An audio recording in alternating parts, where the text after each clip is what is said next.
اهلا بيكم، انا احمد ودي مراجعه للسبيكرز الشخصيه اللي انا بستخدمها في السيت اب بتاعي.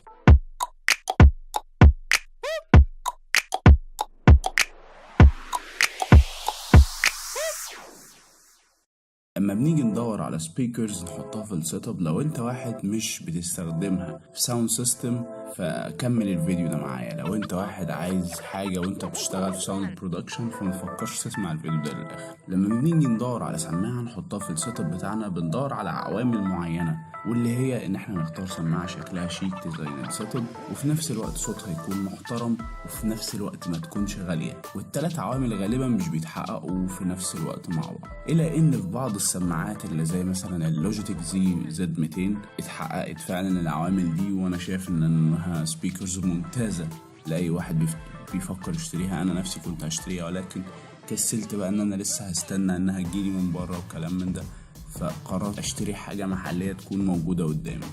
وقلت برضو ان انا لازم اشتري حاجه براند، وبعد سيرش بسيط كده قدرت اوصل للسماعه الفيليبس SPA 3210. السماعه دي محترمه بكل المقاييس، واللي هي فعلا حققت الثلاث عوامل اللي انا بقول عليهم: الشكل المحترم، الصوت الكويس، والسعر المناسب. حاجه فوق الوصف وما بتحصلش كتير. السماعه بتيجي بجزئين من السماعات، واجهة السماعة والسماعات الاتنين بالأخص يعني مصنوعين بالبلاستيك، ولكن من كواليتي، يعني كواليتي البيلد بتاعته كويسة جدا.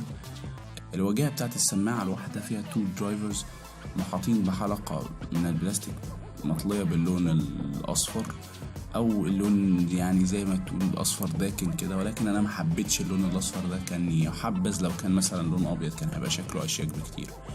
والتجويف المحيط بالسماعة واللي هو بيحوش الصوت عشان يطلع لك صوت مظبوط هو مصنوع من البلاستيك برضو ومطلي باللون الأبيض الكلوسي، شكله رائع جدا. أما الواجهة من اللون الأسود الميت أو المط.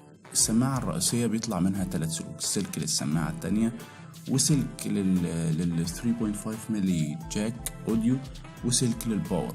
وانا كنت متخيل ان السماعات دي هتيجي بباور، بتاخد باورها من USB، ولكن تفاجأت واذ ان السماعات دي بتشتغل بالباور العادي. يعني معنى كده ان الصوت هيبقى الكواليتي بتاعته احسن، لان في اكيد محول جوه بيحول الكهرباء حاجة اقل، فهتبقى تغذية مستمرة، عكس USB ان هي تغذيته ضعيفة ولا تكاد تكون ما بتعديش 12 فولت. دي كلها حاجات جميلة جدا. نخش بقى في صوت السماعات، وده اهم حاجة. الصوت كان محترم جدا في الهاي رينجز وفي الميدل رينجز. اللو رينجز لو انت بتسمع اغنية معروفة وحاجة انت عارفها ومعلي الصوت على الاخر، ما لقيتش ان كل الآلات الموسيقية بتظهر، ولكن ده شيء محترم كفاية اصلا انها بتقدم او بتوري لك اللو رينجز. في سماعات تانية ما بتقدمش حتى الميدل رينجز. كمان في حاجة محترمة جدا، البيس بتاع السماعة رغم انهم سماعتين صغيرين انا تخيلت انهم هيكونوا حاجة، يعني بصراحة السماعات دي فاجئتني. انا ما كنتش متوقع انها هتكون بالاداء ده. كنت متخيل ان مفيش بيز خالص زي السماعات الصغيرة اللي احنا بنشتريها التعبانة دي، وكنت متخيل انها جاية بجودة رديئة جدا. حتى جودة الكواليتي بيلد بتاعت السلوك بتاعت السماعة قوية جدا وجميلة جدا. دي تاني حاجة. تالت حاجة، السماعة أثبتت جدارة في الصوت زي ما قلت، البيس بتاعه كويس جدا.